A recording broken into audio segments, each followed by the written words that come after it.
Bonjour et bienvenue sur No Limit Sécu, le podcast francophone hebdomadaire dédié à la cybersécurité.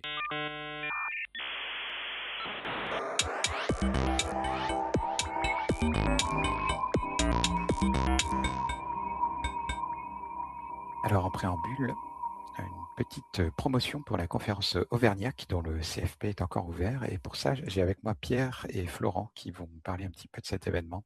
Moi, c'est Pierre, donc président de l'association ZTF, qui organise notamment l'Auvergnac. Pour bien comprendre l'événement, en fait, ça a commencé il y a 6 ans, donc pendant le premier confinement. Moi et deux de mes amis en école d'ingénieur, on a commencé à faire des CTF, et on avait aussi une passion commune pour l'univers des singes et des primates. Et à un moment, on s'est dit pourquoi on ne montrait pas un événement qui mêlerait donc notre passion pour les CTF et avec comme mascotte un primate ou des singes, etc. Donc c'est comme ça qu'en 2021, on a créé notre premier événement pour notre école, qui était un événement très très roots, parce qu'on n'avait aucun sponsor à l'époque, mis à part notre prof de pentest qui avait sponsorisé tous les lots, donc on peut remercier d'ailleurs. Et de fil en aiguille, au fil des années, on a réussi à s'entourer d'autres passionnés qui sont venus rejoindre l'asso, et on a grossi jusqu'à devenir plus d'une vingtaine de bénévoles aujourd'hui. Et maintenant, l'événement, il est plus restreint au microcosme de l'école. C'est devenu un événement un peu plus général, un peu plus global, et ouvert à tous les passionnés de cyber de France, voire même d'ailleurs. Et on a eu la chance, comme Clermont, c'est très familial. On a eu beaucoup de soutien de la part de la communauté cyber locale. Donc voilà, on les remercie aussi. Et je vais laisser la parole à Flo, peut-être plus pour parler de l'événement de cette année, des spécificités de cette année, etc. Merci Pierre. Pour ma part, du coup, Florent Grosso, je travaille chez Abicom en tant que manager cybersécurité. C'est une société du groupe OCI. On est un intégrateur de proximité régional basé à Clermont-Ferrand. Et comme l'a mentionné Pierre, Auvergnac, une première édition a eu lieu l'année dernière avec près de 500 participants, avec de nombreux joueurs de CTF, des workshops techniques, notamment sur la partie Active Directory et puis la partie C2. Et cette année, on revient sur une deuxième édition un peu plus ambitieuse, puisque celle-ci se déroulera sur 2 jours, avec le vendredi 29 mai sur la partie conférence en ligne et en présentiel, et le samedi 30 mai pour la partie Capture the Flag, qui sera également accessible en ligne et en présentiel. Et aujourd'hui, du coup, on est avec toi, Nicolas, pour lancer officiellement notre Call for Paper, qui est ouvert à toutes et à tous. C'est-à-dire que vous soyez professionnel, chercheur, étudiant, autodidacte ou simplement passionné de cybersécurité, on vous invite à proposer une conférence en ligne afin de partager vos travaux, vos idées, vos retours d'expérience. Et pour ce faire, vous pouvez candidater sur notre site auvergnac.fr. Pierre, Florent, merci. On mettra le lien vers le site web et le CFP dans la description de l'épisode. Et on vous souhaite du courage et du succès pour cette nouvelle édition de Auvergnac. Merci à toi. Merci Nicolas, merci à nos limites. Alors aujourd'hui, nous allons parler du projet Exegol avec Charlie Bromberg. Bonjour Charlie. Bonjour, bonjour. Et Mathieu Calemard du Gardin. Bonjour Mathieu. Bonjour à tous. Pour discuter avec eux, les contributeurs No Limit Sécu sont Nicolas Ruff. Bonjour. Et Hervé Schauer. Bonjour. Alors Mathieu, en premier lieu, est-ce que tu voudrais bien te présenter ? Eh ben oui, bien sûr. Du coup, Mathieu, donc je suis cofondateur du projet Exegol avec Charlie, que j'ai rejoint il y a maintenant de nombreuses années, on n'ose plus les compter. Du coup, j'étais consultant chez Capgemini en Pentest et Red Team ces 5-6 dernières années. Et donc maintenant, on s'est lancé avec Charlie dans une aventure Exegol et auto-entrepreneur. Charlie ? Eh ben bonjour à tous. De mon côté, effectivement, j'étais chez Capg aussi, consultant. Dernièrement, j'étais en charge de la service line Pentest dans le groupe pour la France, jusqu'à ce que je quitte la boîte en 2024, en septembre pour être précis. Et depuis, on a travaillé avec Mathieu au développement d'Exegol, que j'avais créé en 2020 initialement. Et un an après, Mathieu m'a rejoint et a fait en mieux ce que j'avais fait en très très sale. On en reparlera probablement. Donc voilà pour nos deux présentations. Alors, qu'est-ce que tu avais fait ? Exegol, qu'est-ce que c'est ? Exegol, en fait, c'était une réponse à une grosse frustration que j'avais eue lors de mes tests d'intrusion. Lorsque j'ai démarré, je me suis rendu compte que les boîtes à outils qui m'étaient mises à disposition ne m'allaient pas, en fait, tout simplement. et je me retrouvais à devoir réinstaller ma machine très régulièrement. Elle était de plus en plus instable au fur et à mesure de mes tests d'intrusion, au fur et à mesure de mes installations aussi d'outils. Il y avait des conflits de dépendance, etc., qui faisaient que ça devenait un peu inutilisable. Et il y a cette histoire que je raconte maintenant souvent en conférence, par exemple, ou entre amis. Un jour, j'étais en test d'intrusion, ma machine était... je l'ai complètement défoncée avec un outil que j'ai installé, pareil, conflit de dépendance. Et en rentrant le soir à l'hôtel, je bossais toute la nuit pour remonter ma machine. Et le lendemain matin, je me suis dit, plus jamais. Ça m'énerve, ça me saoule. Donc j'ai commencé tout simplement par un Dockerfile très simple qui repartait d'une base Kali. Et en fait, ce Dockerfile très simple a évolué énormément et est devenu ce que c'est aujourd'hui avec l'aide de Mathieu sur quelque chose de très mature. Voilà, on rentrera j'imagine techniquement plus dans le détail, mais qui est aujourd'hui, selon moi, un avis forcément toujours très objectif, la meilleure boîte à outils pour les professionnels. C'est parce que tous les meilleurs outils de pentest sont français. Ça se sait partout dans le monde. Attends, mais si tu fais la liste de tout ce que la communauté française a apporté sur la partie offensive, c'est monstrueux. Donc, non, oui, bien sûr que oui. Ça, c'est vrai, la communauté française est hors du commun, mais c'est surtout parce que le meilleur outil, c'est toujours le sien. Ça, c'est vrai. Parce que nous, on est le not made here, ça va pas. Donc, si c'est pas fait chez nous, c'est pas bon. Alors, plus sérieusement, pourquoi tu as eu le besoin de repartir sur Exegol par rapport à tout ce qui existait ? Parce que Hervé, il était avec sa backtrack, il était content. Oui, bon, le problème, si on reprend l'historique Backtrack qui est devenu Kali a répondu en fait à une problématique au départ qui était que il y avait pas de système avant Backtrack puis Kali qui regroupait tous ces outils offensifs. En même temps, il n'y en avait pas tellement le besoin. L'industrie telle qu'on la connaît aujourd'hui, elle n'était pas du tout comme ça il y a 20 ans. Bon, le truc, c'est que c'est devenu une industrie, que là où on s'appuyait avant sur des couteaux suisses qui savaient un peu tout faire, maintenant on va aller chercher des spécialistes, parfois dans des domaines très très niches. Et du coup, avec cette montée en maturité de l'industrie, on a un besoin aussi qui évolue. Et donc, comme tout bon garagiste qui a besoin d'une boîte à outils fiable, là c'est pareil, moi en évoluant dans mon métier, je me suis rendu compte que les outils que j'avais à dispo n'allaient pas, que la distrib que j'avais en main, elle était pas faite pour être stable, elle était pas faite pour favoriser le suivi de bonnes pratiques de sécurité, que les outils quand je les installais, ça mettait des conflits de dépendance dans tous les sens, que dès que je voulais mettre à jour cette distrib avec un apt upgrade, c'était ça cassait tout quoi. L'outil marchait bien en fait à un instant T et dès que je veux le mettre à jour, ça y est, ça crée des conflits de dépendance dans tous les sens. Donc en fait, j'avais pas d'autre choix quoi. Ou l'autre possibilité, c'était de juste me satisfaire de ça de mois en mois et de me dire voilà, tous les 3 mois, je dois redéployer ma machine. Moi, je suis un professionnel du métier, je peux pas passer tout mon temps en fait à faire du maintaining de mon OS, c'est pas possible. Moi, j'ai besoin d'auditer, je suis un auditeur, donc si je peux gagner du temps là-dessus, tant mieux. Bon, il se trouve que on verra par la suite qu'on en a fait notre métier avec Mathieu, mais l'objectif c'est que nous on en fasse notre métier pour faire gagner du temps à ceux qui veulent vraiment auditer quoi. Ce qui est assez drôle aussi dans l'usage des outils, c'est que nous, dans notre domaine, dans la cyber, la sécu et tout, on est tous très débrouillards, on bricole, on n'hésite pas à scripter, etc. Donc, on n'a pas peur de mettre un peu les mains dedans, de bidouiller, de trafiquer, de réparer des trucs et tout. Mais si on prendrait du recul et on appliquerait ce même constat à tous les autres corps du métier du monde, et ça choquerait tout le monde en fait. Imaginez un plombier qui doit réparer ses outils toutes les 2 interventions, un menuisier qui doit fabriquer ses propres scies. Enfin, je veux dire, dans tous les autres domaines, c'est vraiment normal d'acheter des outils de qualité, que ce soit de la musique, des trucs d'art, que ce soit des trucs manuels, des trucs pratiques. C'est normal ça devient notre métier de devoir être efficace, de devoir avoir des outils pertinents pour lesquels on travaille bien, on fait de la bonne qualité, etc.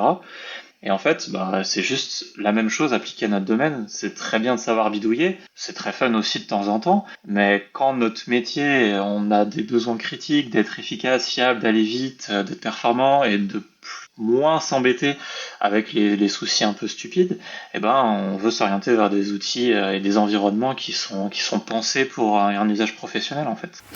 Alors, si j'ai bien compris, Charlie, tu disais que les problématiques étaient le plus souvent liées à des dépendances. Alors, comment vous avez résolu ça ? C'est vrai, c'était une grosse source de problématiques. La réponse à ça, elle a été assez simple. Elle n'a pas été apportée tout de suite, mais elle a été apportée au fur et à mesure de l'évolution de l'outil. Aujourd'hui, tous les outils qui sont installés dans des environnements virtuels. Donc quand on va en installer un nouveau, soit on prend l'habitude de le faire aussi dans un VEnv, il n'y a pas de souci, soit de toute façon, la probabilité qu'il y ait un conflit avec des dépendances, elle est très faible, puisque tous les autres outils qui sont déjà là sont dans leur propre environnement virtuel. Donc le conflit de dépendance, il arrive au bout d'un bon moment. D'autant que le choix d'outils qu'on fait, il est tellement orienté vers le professionnel que la probabilité que le professionnel ait besoin de rajouter un outil pendant son opération, elle est assez faible, on la réduit. Donc du coup, la combinaison des deux, la réduction de la probabilité que le professionnel ait besoin de rajouter un outil parce qu'on l'a pas déjà dans Exegol, et le fait que les outils qui sont déjà là sont dans des VEnv, fait que le conflit de dépendance, il arrive jamais. Alors, tu peux rappeler le principe des VEnv très rapidement? Oui, bien sûr. C'est-à-dire que plutôt que de partager en fait une même stack et toutes les dépendances sont mises dans le même panier, chaque outil dispose de son propre, je sais pas comment le tourner techniquement. Ligne de dépendance, je sais pas. Ouais, c'est ça. C'est un peu, admettons que vous ayez deux outils différents, et il y en a un qui a besoin de la dépendance Rich en version 1, et l'autre il a besoin de la lib, la dépendance Rich, mais en version 2. Non, mais Du coup, les deux, ils ont besoin de leur dépendance qui soit cohérente, mais en fait, ces dépendances-là, elles peuvent pas cohabiter dans un même environnement, en fait. C'est ça le problème. Et donc, pour résoudre ces conflits, on isole différents environnements, on isole chaque environnement pour les outils, de manière à avoir ce mur-là qui permet d'installer plusieurs dépendances avec la version qui correspond à ce que l'outil a besoin. chaque outil a C'est sa un peu plus propre clair. version de bibliothèque. Voilà, c'est ça. Si je comprends bien, tu parles de VEnv, donc c'est très souvent lié à Python. Oui. Et est-ce que vous utilisez d'autres types d'outils avec cette même problématique de dépendance? Moins. Si la grande majorité de nos outils sont quand même installés en Python. Les autres, ça peut être des binaires statiques, donc il n'y a pas de conflit. Et sur tout ce qui est tous les autres langages au travers desquels on va déployer des tools, que ce soit du Go, du Rust, du Ruby, j'avoue que je sais pas comment ces langages-là, comment ces runtime en fait gèrent leurs dépendances. Je me souviens plus comment on l'a mis en œuvre, mais on a essayé de mettre la même chose en place un peu partout. Exemple, on n'a pas forcément besoin toujours des mêmes versions, des mêmes langages. Il y a Kali qui, un certain temps, a droppé le support Python 2, sauf qu'à ce moment-là, il y avait encore des outils qui l'utilisaient. Donc nous, on a dû trouver un moyen d'avoir quelque chose qui gérait aussi différentes versions des langages. Alors ça adresse pas la même problématique que nos conflits de dépendance, mais ce caractère-là, par exemple, on le retrouvait ailleurs, sur les versions d'autres langages. Et donc, par exemple, nous, on avait eu un vrai problème avec Ruby à cet égard. Mais dans le détail, je suis plus à l'aise avec Python qu'avec ces autres langages. Ce que je sais, c'est qu'on n'a pas ces problèmes-là avec d'autres langages. Alors maintenant, pourquoi? Je rentrerai pas trop dans ce détail, j'en sais rien. De mémoire, Go supporte un versionning correct et Ruby a le RVM qui fait pareil que les VEnv sur Python. On a RVM en C'est effet ça. pour gérer les différents outils qui en ont besoin. Ce qui nous avait bien cassé la tête d'ailleurs pour le déploiement de Metasploit, qui nous embête toujours à chaque fois. Mais on finit par trouver un truc qui marche. Mais du coup, ça explose pas en taille. Si vous avez une copie de toutes les libres de chaque outil, du coup, est-ce qu'il y a un système, Ouais. par exemple, de marketplace où les gens vont pouvoir installer des outils à la demande ou de paquets ou de trucs comme ça? Ou est-ce que tout est installé dans l'ISO de base et... Alors non, en fait, dans l'image de base, donc on s'appuie sur Docker, donc il n'y a pas d'ISO. C'est que des images Docker qu'on livre, en fait, qu'on build en amont et qu'on livre compressées. Que les utilisateurs peuvent compiler aussi de leur côté, mais ça prend beaucoup plus de temps, c'est beaucoup plus instable. Le mieux, c'est d'aller les télécharger directement pré-buildé. Pas de marketplace ici, vu qu'on build l'image en amont. Ce serait compliqué de venir build à la volée pour eux. Ou alors, c'est eux qui viennent filtrer les outils dont ils ont besoin. Vu que c'est open source, ils viennent commenter en fait les fonctions d'install dont ils ne veulent pas. Et derrière, ils vont compiler leur propre image. Donc, nous, on vient proposer en fait un choix d'outils dans les différentes images qu'on vient proposer. Il y a des images, par exemple, full, nightly et free qui contiennent tous les outils. Et ensuite, des déclinaisons spécifiques pour chaque usage, donc AD, OSINT, Web par exemple. Néanmoins, c'est vrai que avoir tous ces outils dans des VEnv spécifiques, du coup, on vient réinstaller plusieurs fois la même librairie. Pour 3 outils différents, si on a besoin 3 fois de la bib Impacket, on va l'installer 3 fois. Du coup, ce qu'on a fait, je sais plus quand ça remonte il y a vraiment un petit moment Ça quand même. remonte un petit moment, ouais. Ça date un peu, on avait identifié la liste on va dire des 150 ou 50 libs partagées les plus lourdes et les plus courantes, qui revenaient le plus souvent dans nos outils. Et celles-là, par contre, on les installait hors VANV, et les VANV, on venait s'assurer qu'ils venaient hériter des dépendances système. Donc ça nous faisait économiser pas mal de place. Et ces dernières années, on va dire ces 1 à 2 dernières années, on a passé beaucoup d'efforts à limiter la taille de nos images, à venir supprimer plein de caches, plein de données, plein de code en fait qui était utilisé pour de la compile mais qui est plus utilisé derrière au runtime, on les vire, et venir économiser à plein d'endroits. Et aujourd'hui on a quand même une image qui fait je crois 40 gigs, alors qu'il y a peut-être 300 tools dedans, un truc comme ça. Ce qui est quand même pas mal, parce qu'une fois que l'image elle est téléchargée, on peut faire 10 conteneurs si on veut, que ça va pas prendre beaucoup plus de place puisque c'est du Docker, donc c'est plutôt petit en fait au final. Ouais, en effet, la taille de l'image, c'est vraiment une problématique importante pour nous, et donc ça, c'est une des nombreuses manières qu'on a pour optimiser en fait et essayer de garder les fonctionnalités qui sont importantes, mais en réduisant au maximum la place. Donc que ce soit de la réutilisation de dépendances, que ce soit de faire un clean-up propre des fichiers de cache, des bases de données locales qui servent à rien, des fichiers de compilation, etc. Il y a vraiment beaucoup de choses qu'on rajoute dans cette phase-là pour réduire au maximum la taille d'image et garder vraiment que l'essentiel en fait.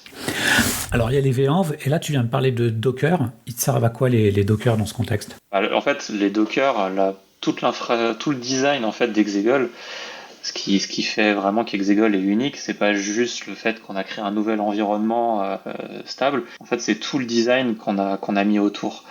Et en fait, Docker, c'est une technologie qui nous permet de créer des containers. Alors, il y en a qui connaissent peut-être pas ça, ou qui l'ont vu de loin et qui n'ont jamais pris vraiment la peine de découvrir. Mais si je fais le parallèle avec les VM, quand on crée une VM, on crée un environnement virtuel, isolé, en reproduisant du hardware, en reproduisant plein de choses, avec de l'émulation et tout. Là, dans le container, on va pas aller aussi loin, on va pas se prendre autant la tête, si je puis dire. On va vraiment isoler un contexte d'exécution, donc des process, et en fait, on va réduire au strict nécessaire 7 couches d'isolation. Donc, il y a plein d'avantages, le fait que c'est léger et tout.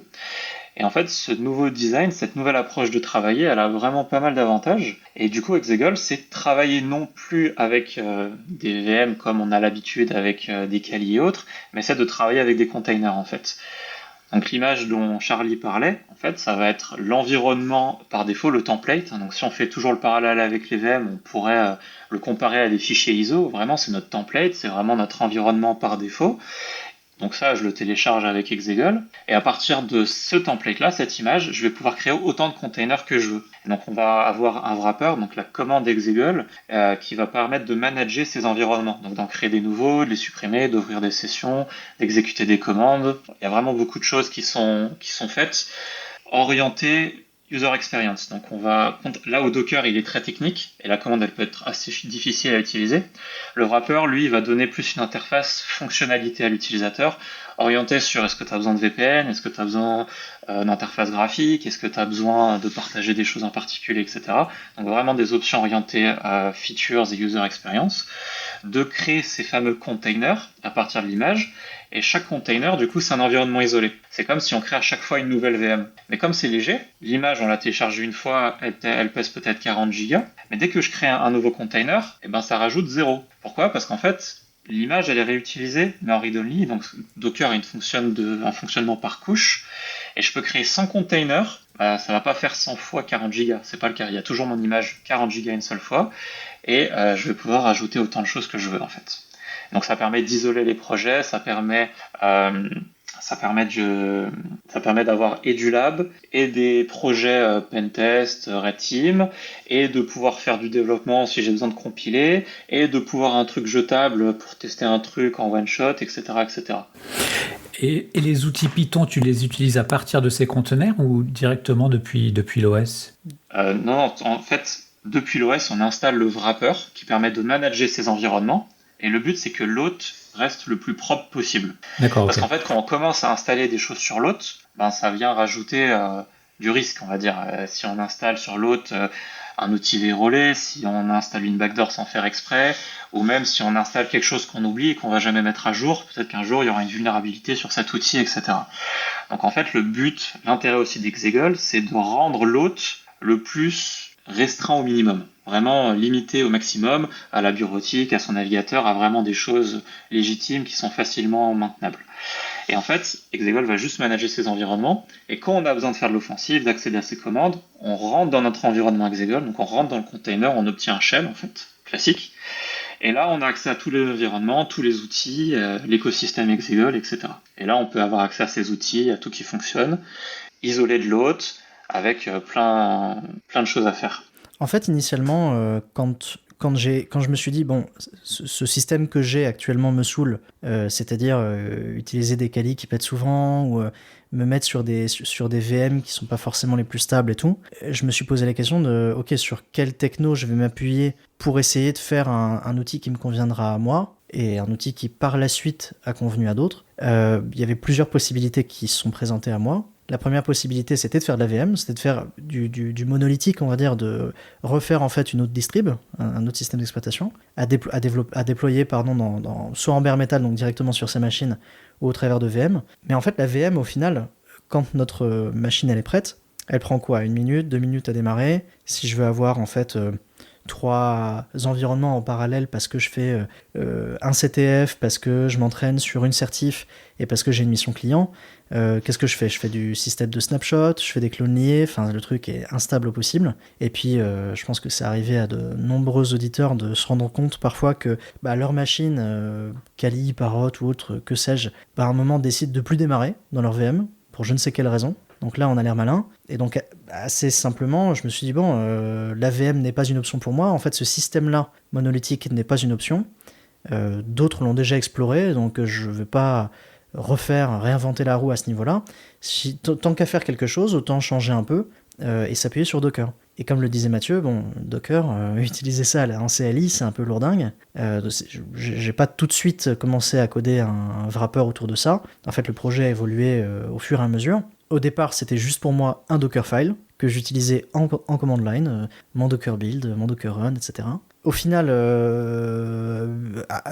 à me rendre compte que je faisais tout le temps les mêmes commandes avec Docker, j'ai remplacé ça par un makefile. Et donc, avec mes make start et autres, je lançais mes différentes instructions. Ce truc-là a été remplacé par un wrapper en bash, puis en Python, monofichier. Et c'est là où Mathieu est arrivé et a dit, ton truc, il est absolument horrible. Je vais le refaire en mieux. Je lui ai dit, mais avec grand plaisir. Et donc, il a fait le wrapper qu'on connaît aujourd'hui, qui est beaucoup plus modulaire, bien écrit, bien stable, et qui nous permet de gérer plusieurs images en même temps, plusieurs conteneurs en même temps. C'est l'équivalent, on va dire, de notre hyperviseur VirtualBox ou VMware pour nos VM, mais cette fois-ci pour nos environnements Exegol. Et en fait, pour faire le parallèle avec ce que Docker a été à ses débuts, c'est-à-dire apporter une couche d'abstraction à des mécanismes qui existaient déjà en fait bas niveau, en apportant un SDK, une CLI, Docker Hub. En fait, nous, on fait l'équivalent, mais orienté cyber-offensif. Donc on se dit, ok, on va utiliser Docker. La CLI, elle est bien, mais elle reste quand même un peu complexe. Voilà, faut y aller, quoi, pour faire une command line en 3 lignes où on va aller partager notre socket X11 pour ouvrir des applications graphiques ou partager tel et tel volume. Et en fait, on a créé quelques configurations par défaut, adapté à un usage qui est le nôtre en offensif cyber, et ça a été en fait à nouveau une nouvelle couche d'abstraction plus sympa, plus terminal interface, plus agréable à utiliser au quotidien, et au fur et à mesure de plus en plus stable et de plus en plus modulaire. Et aujourd'hui, de plus en plus customisable aussi. Ouais, parce qu'à chaque fois qu'on rajoutait des fonctionnalités dans Exegol, en fait, on voulait toujours un peu plus de confort, plus de fonctionnalités, etc. La commande Docker, elle était de plus en plus grande, en fait. Donc si on devait taper cette commande-là pour de vrai à chaque fois, ça allait pas tenir, ça allait poser un problème, enfin ça allait pas être pratique du tout. Et donc en fait, maintenant Exegol c'est tout transparent, on fait un Exegol Start, il y a tout qui fonctionne. Et ça d'ailleurs, ça surprend pas mal de personnes qui connaissent un peu Docker. Ils font la remarque, mais du coup, votre container, c'est que des outils en ligne de commande. Et en fait, non, parce que comme il y a le wrapper qui rajoute plein de fonctionnalités de manière transparente en configurant le container aux petits oignons, les interfaces graphiques fonctionnent.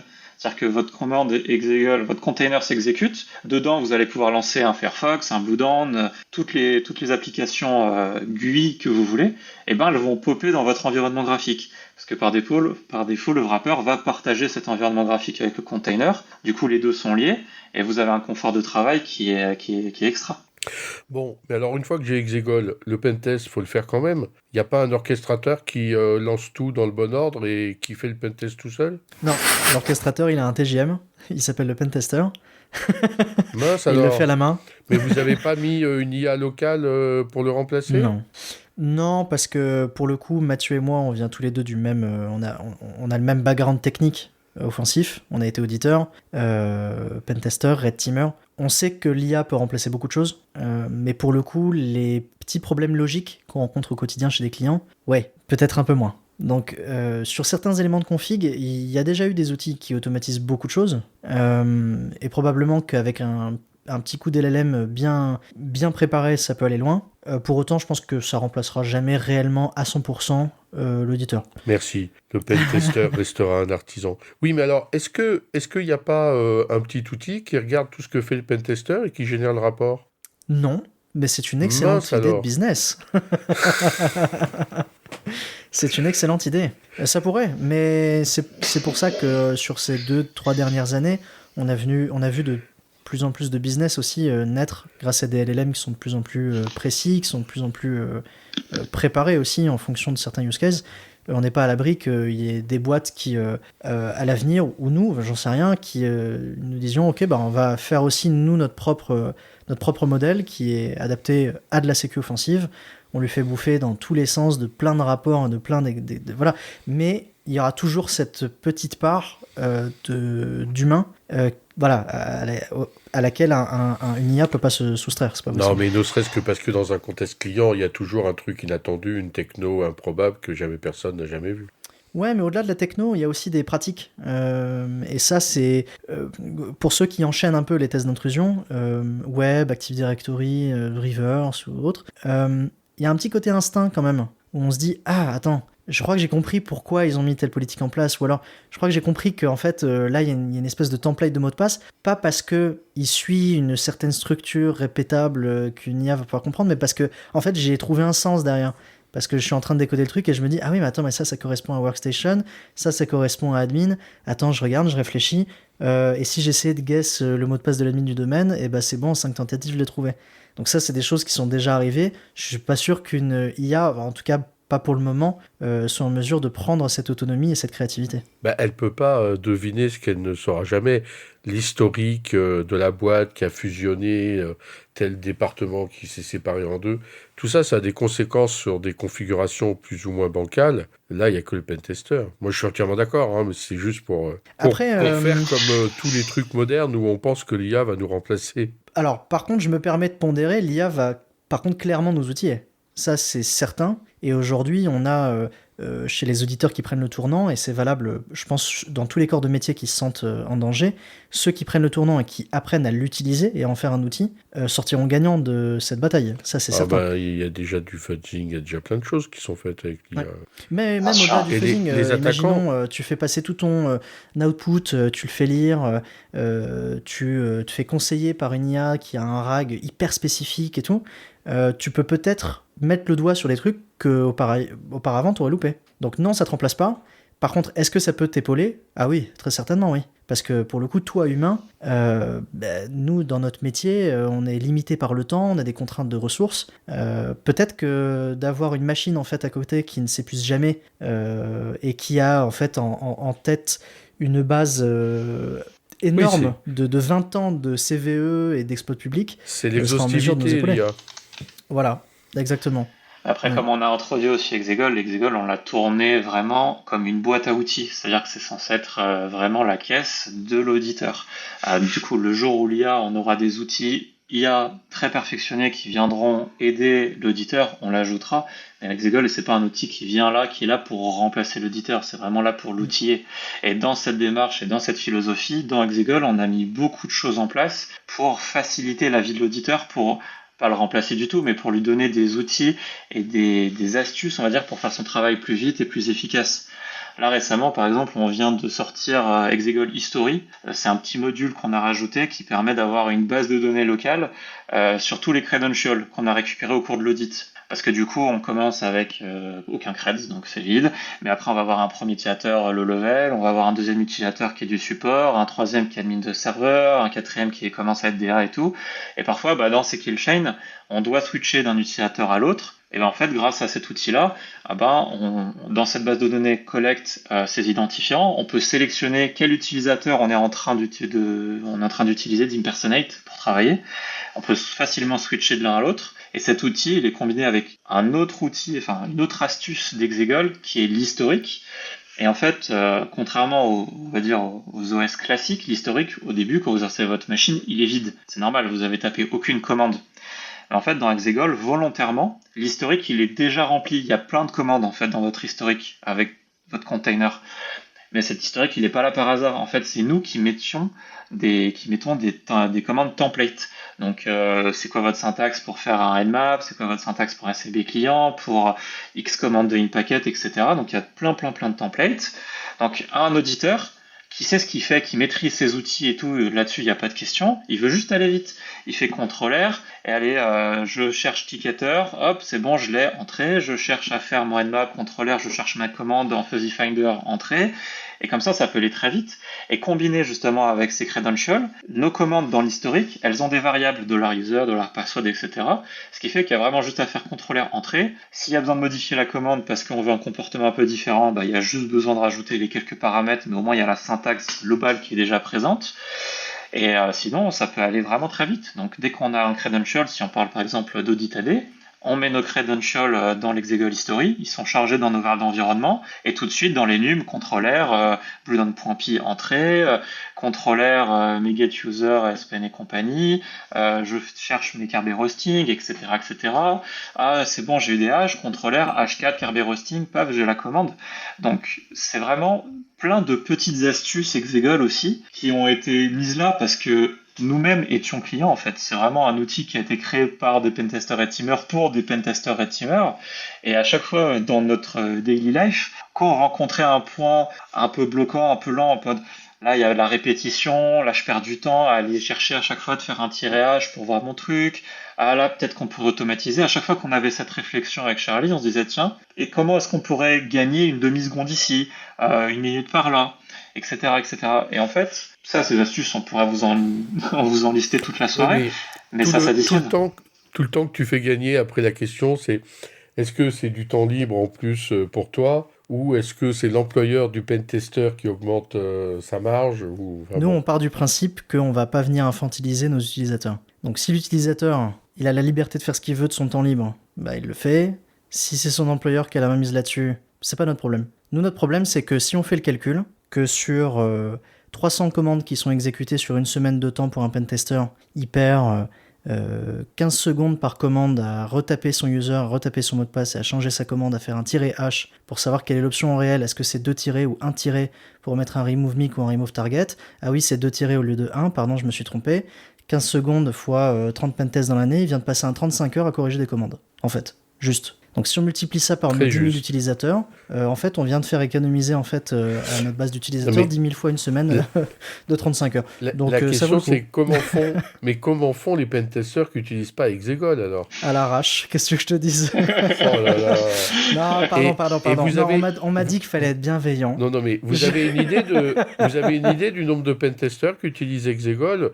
Là, ça commence à être connu depuis un moment. Oui, on a une idée. En fait, on n'a pas une idée très précise parce qu'on ne fait pas de tracking là-dessus. Ce qu'on sait, c'est que sur les images Docker que nous mettons à disposition, all time, donc sur les 5 dernières années, il y a à peu près entre 300 et 400 000 téléchargements. Sur le paquet Python Wrapper, il y en a à peu près 100-150 000. Donc, si on extrapole ces données-là et qu'on se dit que pour l'utilisateur qui est là depuis 5 ans, comme pour l'utilisateur qui est là depuis 6 mois, on essaye de moyenner, de se dire, ok, il va mettre à jour son image tous les X temps, il va mettre à jour son wrapper tous les X temps.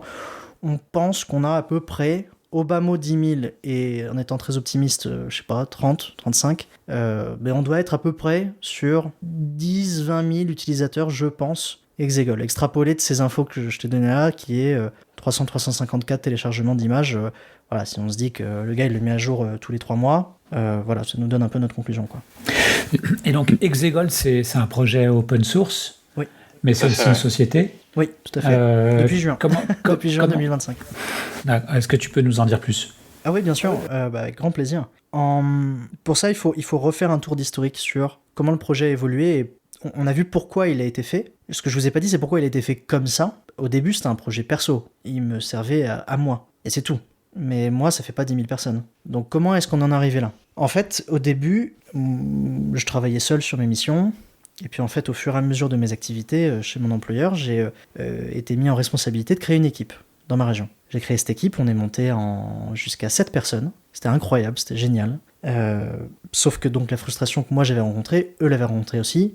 Et donc cet outil qu'au départ j'avais fait et je maintenais pour moi, est rapidement devenu l'outil que le reste de l'équipe pouvait utiliser. Puis ce reste de l'équipe, ils ont des potes de potes, et en fait, assez naturellement, le truc que j'avais mis open source, parce que je me suis dit, qu'est-ce que je vais aller m'embêter, mon workspace il a qu'à être public, je vais aller gagner du temps, en fait, est devenu communautaire. Et en fait, au fur et à mesure, à force que les gens voient que le projet était maintenu, qu'il y avait régulièrement des commits, que Mathieu est arrivé en fin 2021, si je dis pas de bêtises, que le projet, pareil, a repris tous les 6 mois, en fait, il prenait un jump énorme en maturité. Et puis, à un moment, on s'est mis à builder les images nous-mêmes. Et puis, on s'est mis à acheter 2 runners pour aller build les images en multi-architecture et pouvoir supporter des ARM64 sur donc, des Raspberry ou des Apple Silicon. En fait, au fur et à mesure, le projet est monté. Et au final, on y passait de plus en plus de temps. C'était vraiment très gratifiant. Jusqu'à un moment où on se dit, en fait, on y passe énormément de temps sur ce projet. Alors, j'en ai un autre de projet communautaire qui s'appelle The Hacker Recipes, mais qui lui peut beaucoup plus facilement survivre et se développer par les contributions de la communauté. Alors qu'Hexagol, il demande énormément de temps pour le support, le maintien et en fait régulièrement build des images. Et en fin 2023, début 2024, avec Mathieu, on s'est dit, vu la tournure que ça prend, si on fait rien, et que ce projet en fait continue d'être un projet dans lequel on déverse temps et argent et qui ne rapporte pas, en fait il va mourir. Il n'y a pas d'autre solution. On a regardé tout plein d'autres projets qui existaient, on s'est énormément renseigné sur des initiatives qui ont marché, d'autres qui n'ont pas marché. Donc il y a eu un exemple très bon qui était Bloodhound, qui a démarré communautaire, qui s'est vu doté par la suite d'une offre entreprise, Metasploit, Porchetta Industries, qui lui pour le coup a été un raté. Il y a eu plein de cas qu'on a pris. Et à la fin, la conclusion a été de dire, ok, si on crée une boîte autour de ce projet et que on le monétise, qu'on arrive à dégager un revenu, ce revenu, on va pouvoir non seulement permettre au projet de vivre et de survivre dans le temps, sur le long terme, mais en plus de ça, de développer, de faire de la recherche, d'aller développer de nouvelles features. Et notre roadmap à l'époque, qui était énorme, mais on pouvait même pas rentrer dans notre roadmap puisqu'on passait déjà tellement de temps sur maintenir ce qui existait déjà que c'était impensable d'aller rentrer dans cette roadmap. Aujourd'hui, ça l'est plus. Ouais. C'est-à-dire qu'avant, on avait de plus en plus d'idées, la roadmap, elle faisait que d'augmenter, et elle augmentait plus vite que ce qu'on arrivait à dépiler, en fait. Donc on avait des idées plein la tête, mais jamais le temps, en fait, pour le faire. Donc c'était juste frustrant, au bout d'un moment, de devoir juste maintenir l'existant et d'avoir toutes ces envies de développer le projet en lequel on croit, parce que c'était beaucoup d'investissement, c'est toujours beaucoup d'investissement de notre part. Et on se dit, c'est un peu frustrant, quoi. On voudrait l'améliorer parce que ça, c'est manquant, ça, on pourrait faire mieux et ça. Et en fait, on n'avait pas les moyens, quoi. Et puis même, il y avait aussi un esprit de logique. Nous, on est en train de parler entre personnes cartésiennes ici. Déverser comme ça beaucoup de temps, d'argent dans un projet qui apporte de la valeur aux gens, mais qui, en fait, ne sait pas tenir sur ses pattes, c'est pas logique.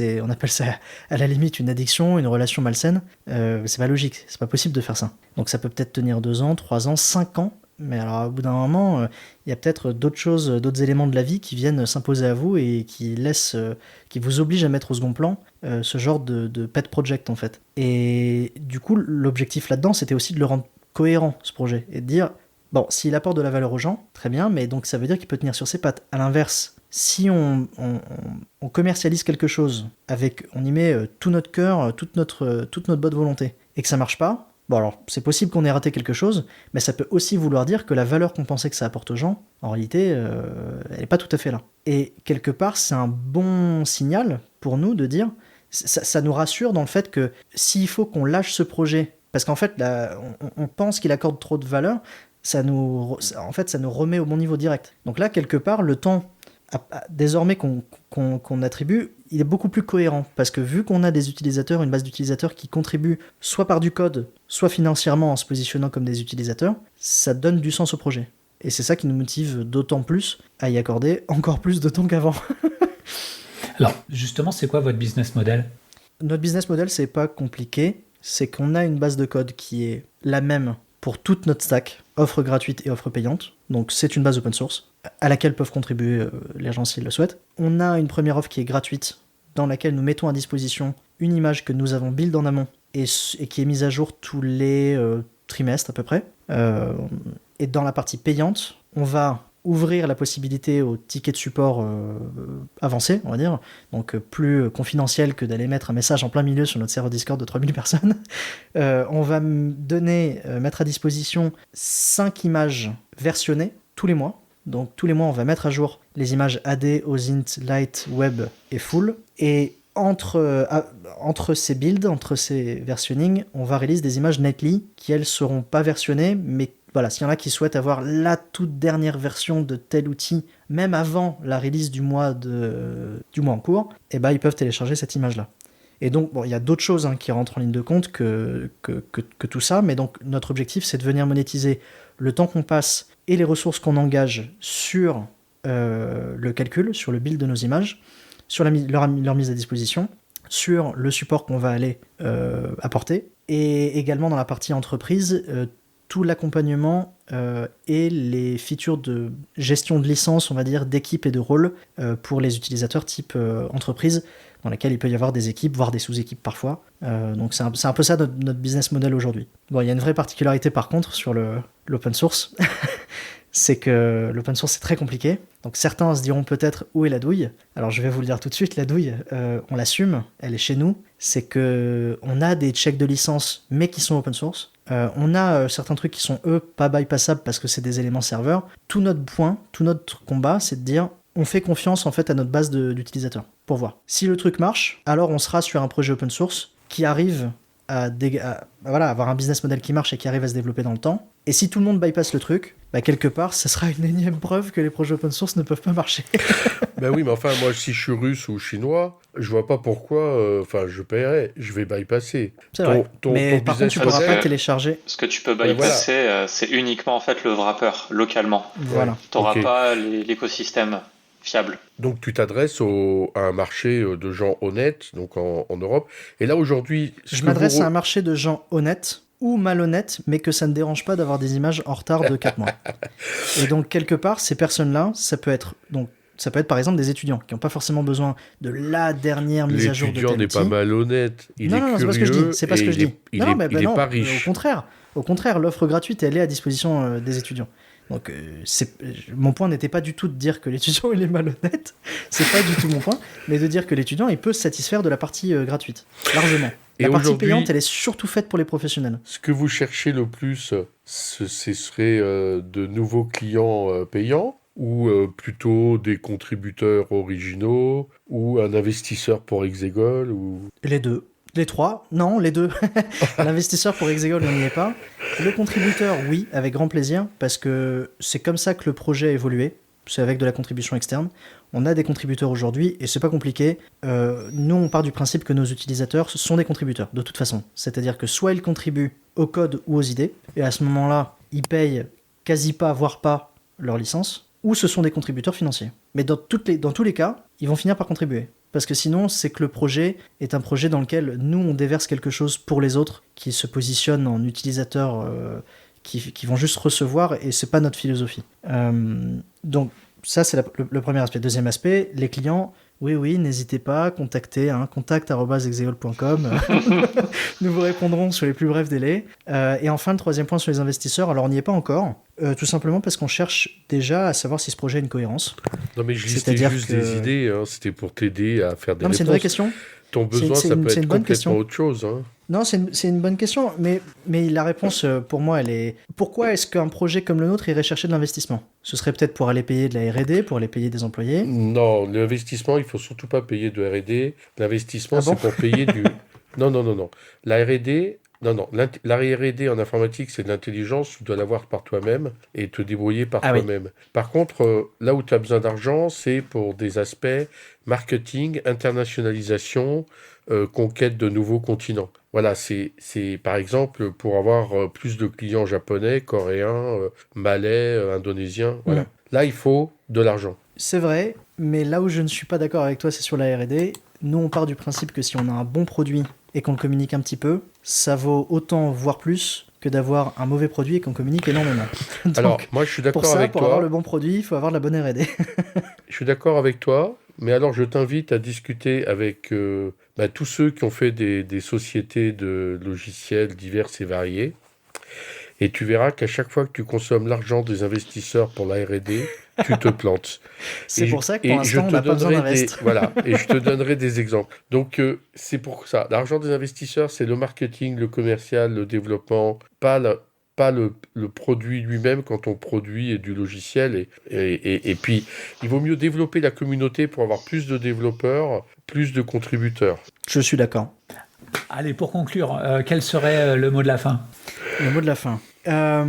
Écoute, le mot de la fin, c'est que la cybersécurité en général est devenue de plus en plus une industrie et qu'il s'agirait de se mettre au niveau et de faire les choses proprement. Il serait temps. Et donc, c'est ce qu'on s'efforce de mettre à disposition, c'est des outils qui le permettent. Et d'avoir des pentesters qui respectent leurs propres règles. Tu veux dire pas avoir un mot de passe trivial sur le compte route de ta machine de pentest ? Par exemple. Une liste, une grande liste.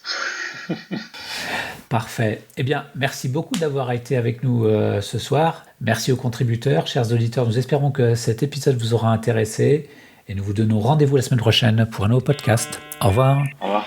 Au revoir. Merci à tous.